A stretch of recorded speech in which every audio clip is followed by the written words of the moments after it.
Our mentor, Martin Luther, supposedly, and John Calvin, and a couple of minor figures. Here's where everything changed in the world. Please understand this. Before the Reformation, Christians believed if you lend money, you will find no advice whatsoever in the Bible or church tradition about lending money to those wealthier than you are. The concept did not enter their minds to do so. It's all about lending to the poor. Now, if you lend him $100 today, he goes out and spends it on food and so on. And you're charging him 10% interest, so tomorrow he owes you $110, okay? But he's consumed everything. Where does that leave the poor guy? Destitute again. That's why they said don't charge interest on these loans. Here's what happened at the Reformation, and this is primarily Calvin's idea. He said, anymore, capitalism had taken root, okay? It was beginning to grow, and Calvin said, wait a minute, we Christians don't any longer just lend to the poor. A lot of lending has been done for those richer than ourselves. And he says, we can therefore charge interest. Why? Consider this guy to have a couple orange trees in his backyard. He can get the low-hanging fruit, okay? But the high-hanging fruit, he has to borrow a ladder from his neighbor so he can get that. So when he comes down harvesting the oranges in the top of the tree, he gives his neighbor a dozen or so for lending him the ladder and making his harvest more plentiful, right? What's the moral problem with that? There isn't anyone. And that's what Calvin recognized. He recognized that we could sometimes lend to the affluent. So here's what I'm saying. When we lend today, you don't think of it this way. You buy a CD down at the bank. Anybody think of that lending money to a corporation? I've had clients tell me my entire career that banks aren't corporations. We don't even understand that. Buy a corporate bond. Who are you lending your money to? Major corporation. Buy a treasury bond. Who are you lending your money to? The U.S. government. When they run a deficit, they have to borrow money. And if you lend money to them, it's evidenced by what we call a treasury security or a government bond. C.S. Lewis, Mere Christianity. I've never heard this passage before. There is one bit of advice to us by the ancient heathen Greeks and by the Jews of the Old Testament and by the great Christian teachers of the Middle Ages, which the modern economic system has completely disobeyed. All these people told us not to lend money at interest. And lending at interest, what we call investment, is the basis of our whole economic system. Now that does not necessarily follow that we're wrong. That is where we need the Christian economists. But I should not have been honest if I had not told you that 3 great civilizations had agreed in condemning the very thing on which we have based our whole life. C.S. Lewis.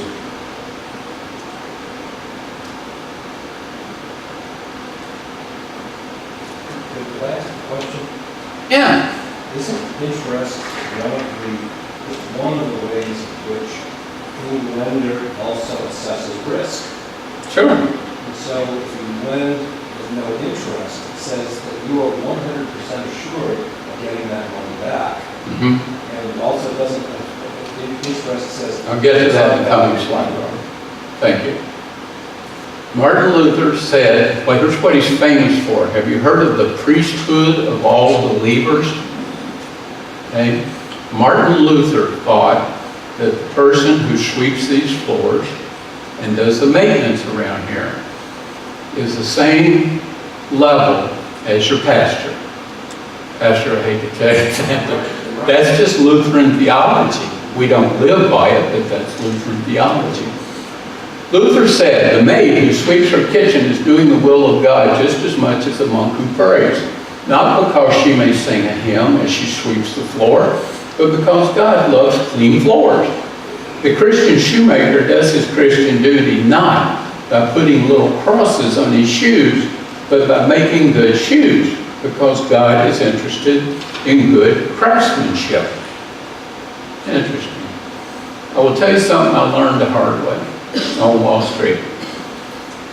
Is you see a lot of people who will wear crosses and put them on their bumper stickers and all that kind of stuff. Don't be cynical, but be doubly skeptical. Okay? On Wall Street, I had a regional manager one time who was known as Mr. Christian. He didn't understand any of this stuff. Probably embarrassed our faith more than all the pagans in our region. Here's something else Martin Luther said. If, after diligent work, this gets to Robert's question, his efforts fail, he who has borrowed money should and may say to him from whom he has borrowed it, this year I owe you nothing. If you want to have a share in winning, you must also have a share in losing. The money lenders who do not want to put up with these terms are as pious as robbers and murderers. We're doing the same thing. A lot of us do every day. Okay? Do you understand that?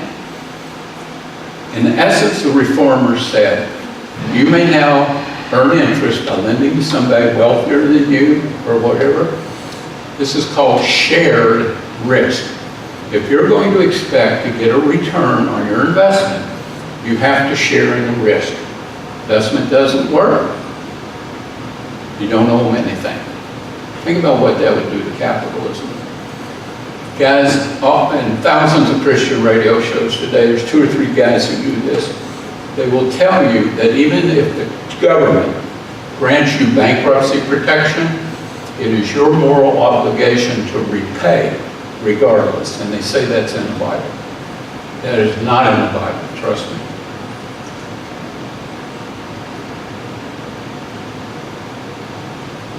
I hate to say trust me. Anybody know somebody else who says that all the time? Non-political statement again. Okay, anytime President Trump says trust me, you know he's lying to you. Okay, any psychologist will tell you that's true. It's just like people who wear crosses on everything they do. Okay, I wrote a story. No, excuse me, Christianity Today published this. I referred to it already, so we'll flip it, but they said, we live in a post-biblical era where knowledge of the Bible cannot be assumed, but what about the church and what about the evangelical church? If it's true that biblical illiteracy is commonplace in secular culture, there's ample evidence that points to similar trends in the church, by which they mean evangelical Christianity. That was where I told you they discussed the survey at Wheaton College.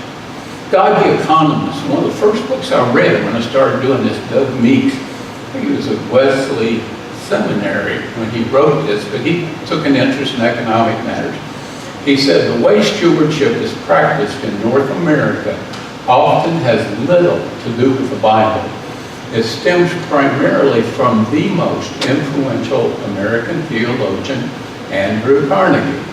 Carnegie said that Christian faith has to do with charity, and charity does not extend to questions of economics. What do we call this?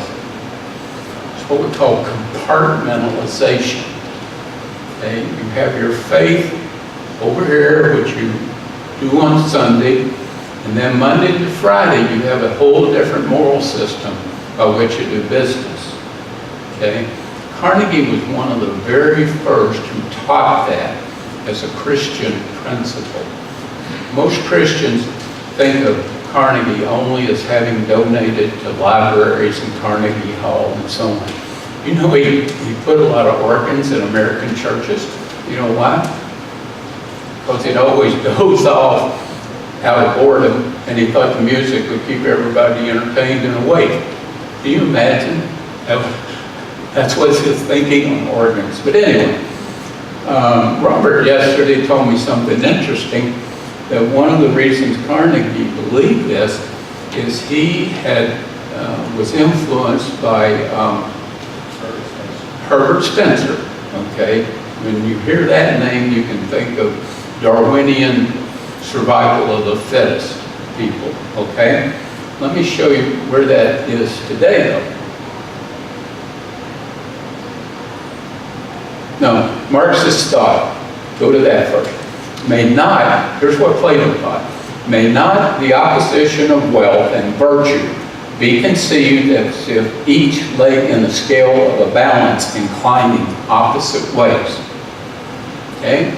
More virtue, less wealth you'll have. Vice versa. Less virtue you have, the more money you'll have. That was Platonic thought on the left. Okay, who's skeptical of guys like President Trump, who supposedly is a self-made man, whatever, billionaire? Okay, so people on the left, they are Platonic in their thinking. Aristotle went up into Rome, began to influence Cicero and all those guys. And Justo Gonzalez, by the way, this is a book. I finished reading it when I was at the beach one day, threw it in the back with my probably 8-year-old son. He looked at it and said, "Dad, what good does it do you if you dog-ear every page and underline every sentence?" It is that good. Rick, you got around to reading. Didn't I lend you my copy? But this book is just helps you. Is that where it went? You rascal. Don't ever lend anything to Christian leaders, especially books. That's a little ironic, isn't it? Anyway, I've got this thing nearly memorized. For Romans, ownership in the full sense included the right to use, enjoy, and even to abuse one's own property. In other words, private property was an absolute in ancient Rome. This is the main reason Romans felt that any tax on their lands was inappropriate. How did they pay the legions? The legions would go and spoil another nation like Israel, bring the gold back, and they'd split it up and pay the legions, and then they'd go spoil the next land. That all would work until they pretty much ran out of nations to spoil that had any wealth. Second, the army got so dispersed around all the nations they conquered that the Germanic hordes and so on ended the empire. You can explain it pretty much about their conservative concept of not taxation, no taxation. Christian teachers, on the other hand, consistently reject such an understanding of property rights. For them, all property, in some sense, is alien to its owners because it ultimately belongs to God. Okay? Then he adds, all the great writers of Roman antiquity are conservative. Since the earliest of times, the maximum rate had been fixed at 1% simple interest per month, or 12% a year. And this was generally the legal limit throughout the history of Roman legislation. Okay? Here's the big picture. Marx down here. Let's go to Plato, world's first communist, in essence said everything belongs to government leaders, even your children. Got that? Even your children. What he taught is the average person has no personal responsibility to care for himself because some government official is going to take care of you. Our liberals, progressives, who want the government to take care of all your health care, all your retirement, and so on, in essence, are thinking platonically. In the modern world, we know him as Marx.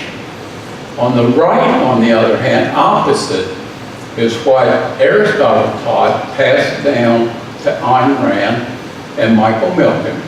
We call this all the way on the right, libertarian. Conservatives, like myself, would be somewhere right here. This is where the United States has been for some time. Okay? If you're a European and you hear of Senator Sanders, Bernie Sanders, got the burn, talk about his vision for the future, it's in essence Scandinavian, where we come from, Sweden, Denmark, all those countries. He would, by world standards, would be right about here. But if you're over here listening to Bernie Sanders, you're going to think he's a communist. It's already happening. They're saying he's a socialist, going to change the entire United States and so on. Let me tell you a political reality. If Bernie is really here, his goal in the world is to move the U.S. from here, probably to here, okay? A little bit like the Scandinavian countries. He is certainly not over here. It's what the world usually calls socialist.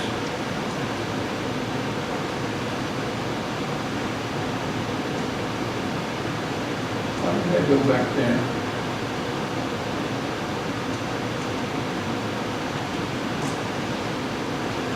Can you get it to go forward? My clicker isn't working anymore. Oh, there it is. Okay, thank you. Okay, way out here, now it works.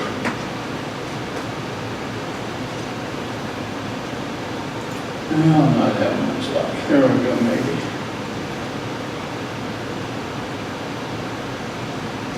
We've been having a little trouble with technology this weekend. It's great when it works, though, isn't it? Now it's jumping 2 or 3 at a time. Okay, way out here on the end, it's what we call libertarianism. Okay? Most of these guys that you hear on the radio and TV don't understand it, but they're really more libertarian. I am here, have been my entire life. They think I'm a communist. If you're over here, what you see depends on where you stand, okay? If you're standing all the way over here, you see a guy here, you think he's a communist, okay?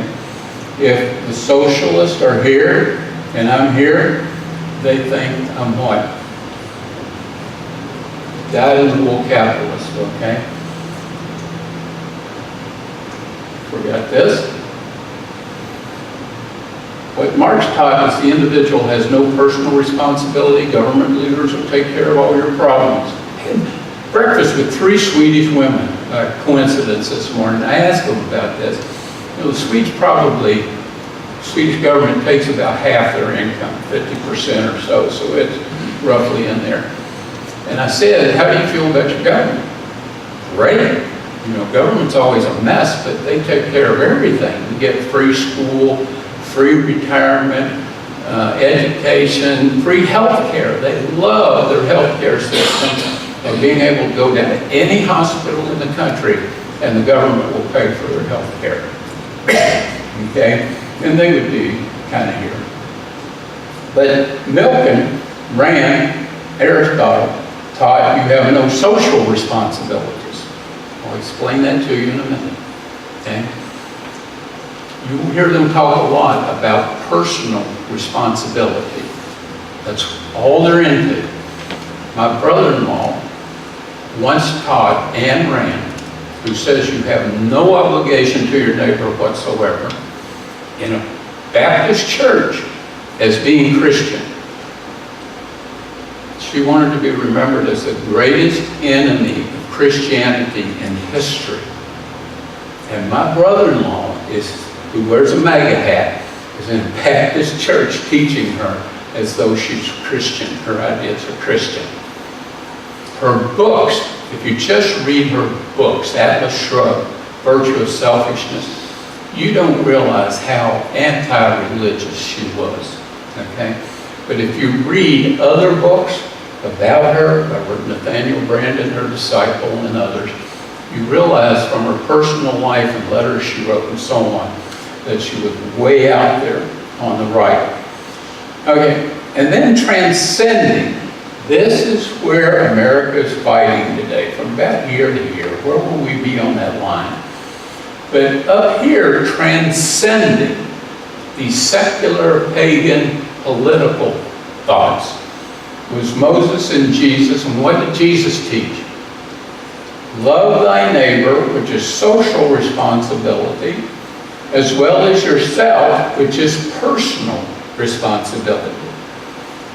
We don't really care for the economic teachings of the scriptures. Why?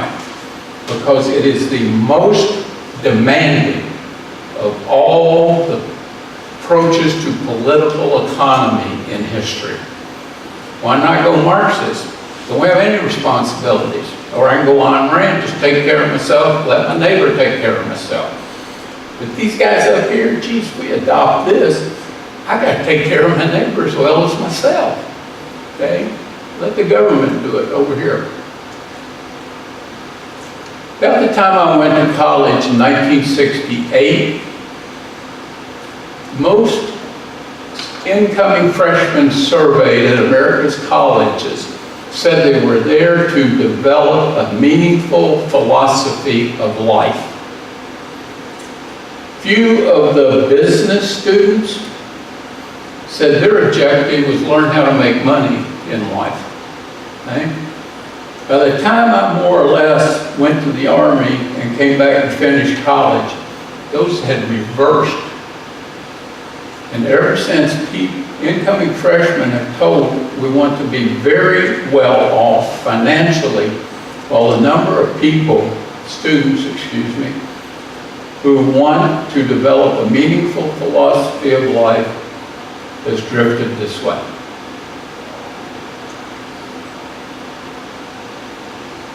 Cartoon from the Wall Street Journal.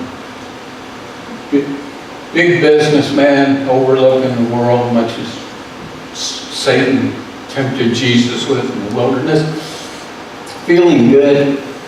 People say, has he been reading Ayn Rand again? Okay. Wall Street Journal knows who Ayn Rand is, even if my evangelical publishers don't. Let me tell you who she influenced other than Mike Milken, the junk bond king who went to jail because he only made $400 million one year and he wanted more, so he cheated a few secretaries and stuff out of bonuses. Whatever, it was a mess. But while he was in jail, he reread Ayn Rand to figure out what he did wrong. Okay? There's another fellow named Alan Greenspan. Anybody recognize that? Okay? Rand's closest disciple. Robert shared a book yesterday in which she had written part of it, Alan Greenspan had written part of it, and so on. Economist's magazine has therefore said that what we call Reaganomics, okay, was built on her philosophies. What does Reaganomics do? It's supply-side economics. My friend Jack Kemp, on whose board I serve, remember he ran with Bob Dole, co-authored Reaganomics with a guy named Art Laffer. So I thought that was a pretty good idea in the early 80s when the economy was stagnant. The problem is we've kept practicing it all the way up to last year in the tax cut. But Reaganomics says it's called supply-side economics. You get enough money in the hands of the affluent, they've obviously been good at creating wealth, right? Probably, unless they inherited it. Then they will be able to use the money to create even more wealth. And eventually all that wealth is going to trickle down to the rest of the people. It's called an elitist economic approach. Okay? Speaker of the House, Paul Ryan, anybody heard of him? He just retired. Required his staff to read Ayn Rand before they went to work for him. Clarence Thomas, the darling of the right on the Supreme Court, is an Ayn Rand disciple. Most evangelicals still have no idea who Ayn Rand was. They may spout her ideas, but they really don't know where it comes from. This is where it comes from. The right-wing media, particularly Rush Limbaugh, is a disciple of Ayn Rand. Remember Glenn Beck? He used to literally tell people to read Ayn Rand as well as the Bible. I actually wrote him a letter one time that said, Glenn, you can have one or the other, but you can't have both, buddy, and explained that. And I don't think I had anything to do with it, but eventually he figured out he can't be both, so he kind of dropped off Ayn Rand, which means he also therefore dropped off Fox News, okay?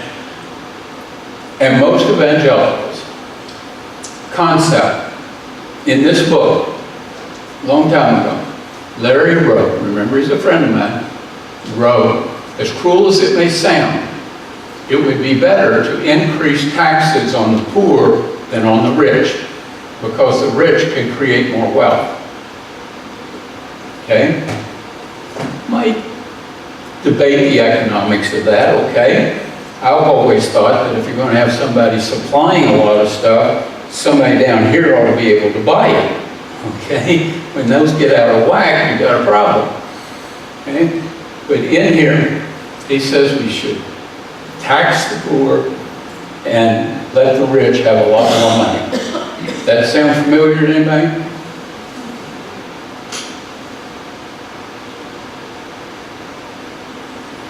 I wrote this article for Christianity Today, 2010, September, Ayn Rand, the Goddess of the Great Recession. What the whole purpose of the article was to explain to evangelicals that they weren't Bible believing as they thought, that they were studying people like Ayn Rand, Rush Limbaugh, and so on, and confusing it with the Bible. And the reason we chose the title is that, remember the housing breakdown 2008 that ushered into Great Recession? Folks, you have no idea how close we were to a total disintegration of our financial system. It was near Great Depression. Anyway, Greenspan was summoned before Congress. Congress said, what happened? And he essentially said, Ayn Rand was wrong. Paraphrasing, okay? Her idea was that if we can get rid of government and religion, just let all the businessmen in the world pursue a buck, that they'll behave themselves because they want to keep on making a buck. She didn't understand, he didn't understand. Guys on Wall Street could make $10 million in one day and retire by pushing a junk bond deal off on the Swedish pension fund. Okay, and that's where it all broke down, was because of her philosophy. You know, he deregulated the mortgage industry back the first decade of the century, millennium. Before that, remember the S&L crisis? Okay, he had, in essence, deregulated all of the savings and loan, because housing is such a big deal that the more housing you produce, the better the economy looks, okay? So it's, for 30 years, it's been Greenspan's goal to make sure that all the money in the world could go to housing, not all the money in the world, but most of it, so corporations could build housing and so on. So we chose that title. There's where Larry, his quote, as cruel as it may sound, you should tax the poor instead of the rich. When I wrote the first book, I put some stuff in about Ayn Rand, and my editor says, take it all out, because nobody who knows who Ayn Rand is. She was with an evangelical publisher, Zondervan, okay? Nobody knows who she is. The Library of Congress and the Book of the Month Club once did a survey of the most influential books in America. Number 1, the Bible. Number 2, Atlas Shrugged by Ayn Rand. This is a metaphor for America, folks. I can see America in this, okay? Difference is I would put Atlas Shrugged number 1 and the Bible number 2, because most people have a Bible, they just don't read it and understand what this stuff's all about. Listen to this. Brand was blazing a trail distinct from the broader conservative movement. She hated to be called a conservative, as indicated by the title of her second nonfiction book, The Virtue of Selfishness.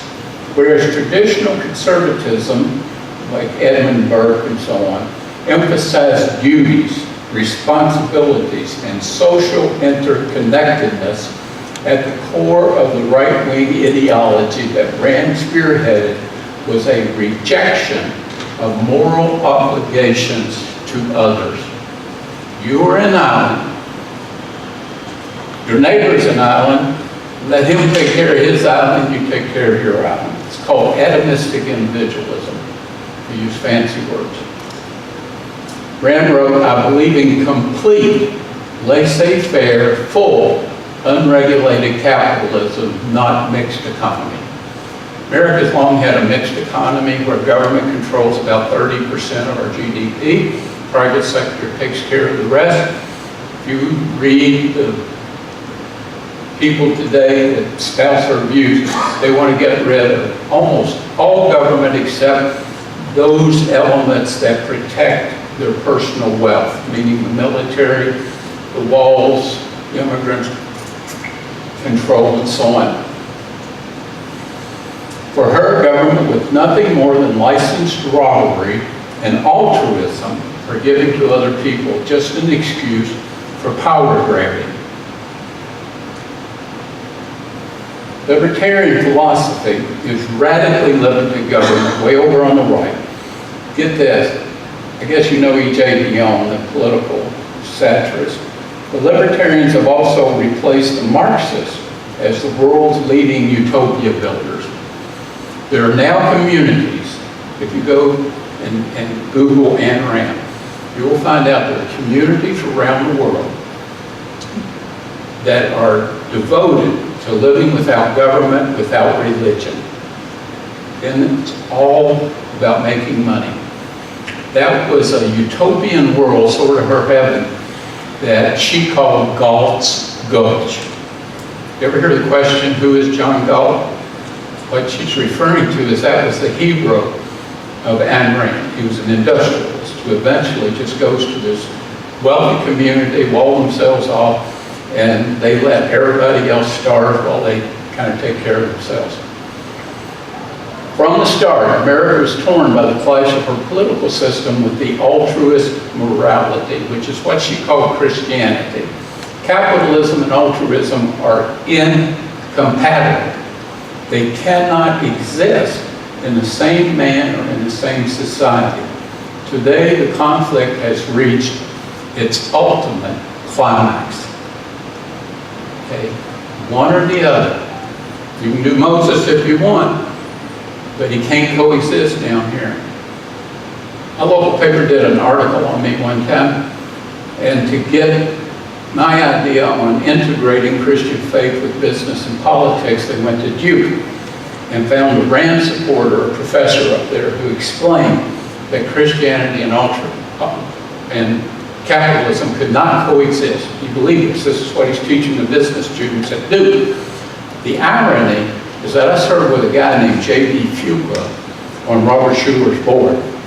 J.B. was the chairman of more New York Stock Exchange listed companies as any man in history.